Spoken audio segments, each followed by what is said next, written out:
Hello, good morning. कशा आहात सर्वे?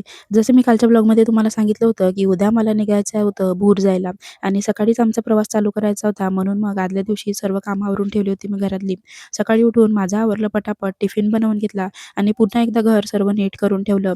आम्ही जास्त दिवसाकरिता जाणार होतो, म्हणून मग घरची तुळशी पण खालच्या ताईकडे नेऊन ठेवली आणि त्यानंतर घर नीट पॅक करून ठेवलं आणि फायनली आम्ही इकडे प्रवास चालू केला आमचा. आणि एवढं सकाळी निघून पण ना मुंबईला एवढं जास्त ट्रॅफिक होतं, की आम्ही तब्बल 3 तास ट्रॅफिकमध्ये अडकलो होतो आणि शेवटी 3 तासानंतर समृद्धी लागला.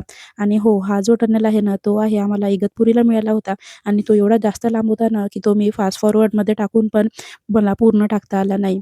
वाटेतच इकडे एका रेस्ट एरियाला थांबलो होतो आणि तुम्हाला जर आठवत असेल, तर आम्ही लास्ट टाईमला पण इकडेच थांबलेलो होतो.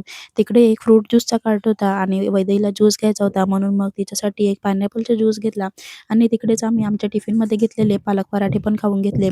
आणि त्यानंतर पुन्हा आमचा प्रवास चालू केला. मग कारमध्येच बोर काय व्हायचं म्हणून मग आम्ही आमच्या राहिलेल्या काही वेब सीरीज बघून घेतल्या इकडे आणि तुम्ही पण ही वेब सीरीज नक्की बघा. मिसेस देशपांडे हॉटस्टारवर आहे. खूप मिस्टेरियस आणि छान पण आहे.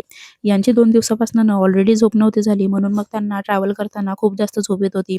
म्हणून मग आम्ही आमचा एक टी ब्रेक घेतला इकडे आणि आमच्या मॅडम कुठे ऐकतात का, तिने तिची फेव्हरेट आईस्क्रीम खाल्ली. सायंकाळ होता फायनली इकडे समृद्धी पण संपला आणि त्यानंतर हो, फायनली आम्ही इकडे पोहोचलो आमच्या घरी. आता या दोघांना पण क्रिसमसच्या सुट्ट्या आहे म्हटल्यावर घरी जायचा चान्स कसा सोडायचा ना. घरी आलो तेव्हा दादा घरी नव्हता, पण तो आल्यानंतर आमचा आनंद काही नेक्स्ट लेव्हलच होता. तिकडून येऊन आम्ही पटकन फ्रेश झालो आणि आम्ही गेलो होतो माझ्या चुलत सासऱ्यांना बघायला, कारण त्यांची तब्येत थोडी जास्त खराब झाली होती. म्हणून आता आलोच आहे, म्हणून मग आजच बघून यावं म्हटलं. चला, उद्याचा ब्लॉग नक्की बघा, ज्यामध्ये आम्ही आमची एक छोटीशी ट्रिप प्लॅन केली होती, ती मी कॅप्चर केलेली आहे. तर भेटूया उद्याच्या ब्लॉगमध्ये. तेव्हापर्यंत bye bye. Thanks for watching and follow for more.